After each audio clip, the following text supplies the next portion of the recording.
Salah seorang di antara cucunya Rasulullah yang bernama Sayyiduna Al-Hasan pernah berjalan dengan putranya. Di beberapa tempat dia berjumpa dengan orang pedalaman yang benci kepada keturunan Rasulullah, karena keturunan Rasulullah ini dibenci dari semenjak zaman dahulu, bukan sesuatu yang baru. Sampai Allah katakan dalam Al-Quran, inna syani'aka huwal abtar.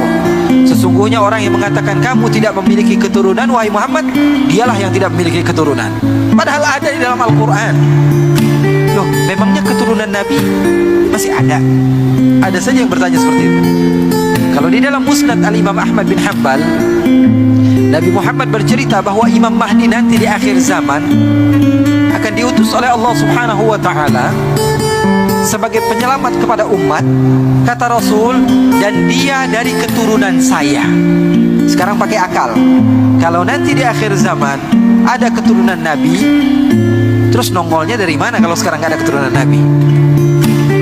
Fahami teks hadis Rasulullah, kemudian gunakan akal kalian. Kalau Nabi Muhammad mengatakan nanti di akhir zaman ada seorang imam yang bernama Imam Mahdi, dia namanya seperti nama saya, nama ayahnya seperti nama ayah saya, dan dia termasuk daripada keturunan saya.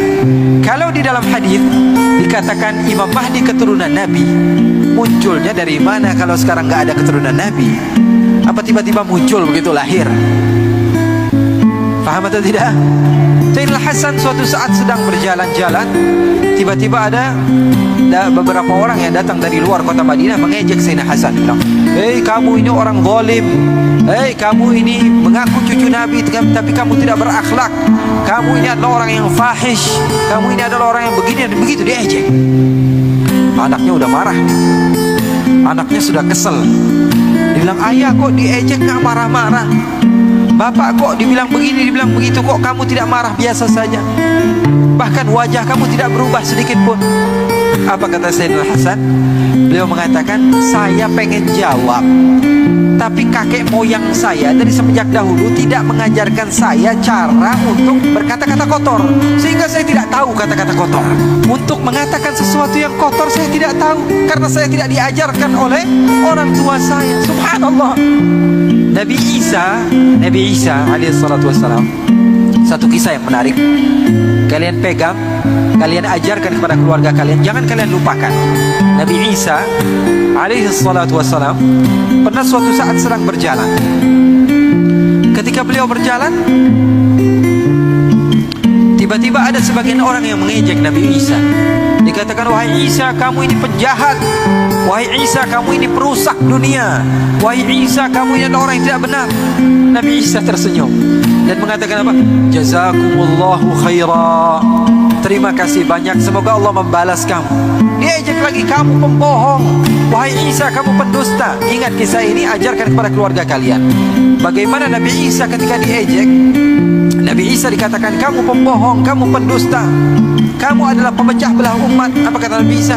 Jazakumullah khaira. Hawariyun, pengikut Nabi Isa, bingung, wahai guruku, kenapa kok kamu diejek? Kamu jawabnya jazakumullah khairan, semoga Allah membalas kebaikan. Apa kata Nabi Isa? Huwa yukhriju ma induh wa ana ukhriju ma indi. Apa kata Nabi Isa? Dia ini, orang-orang yang jahat ini, dia mengeluarkan apa yang ada di hatinya. Hatinya kotoran semua, yang keluar dari lidahnya apa? Kotoran juga. Saya cari-cari di hati saya, kotoran ada atau tidak? Tidak keluar dari hati saya kecuali apa? Jazakumullah khairan. Maka itulah yang keluar dari lidah saya. Paham atau tidak? Jadi lisan kalian menunjukkan watak kalian, tulisan kalian menunjukkan hati kalian. Semakin kotor kata-kata yang kalian keluarkan, semakin menunjukkan kapasitas hati kalian di dalam keimanan kepada Allah Subhanahu wa ta'ala.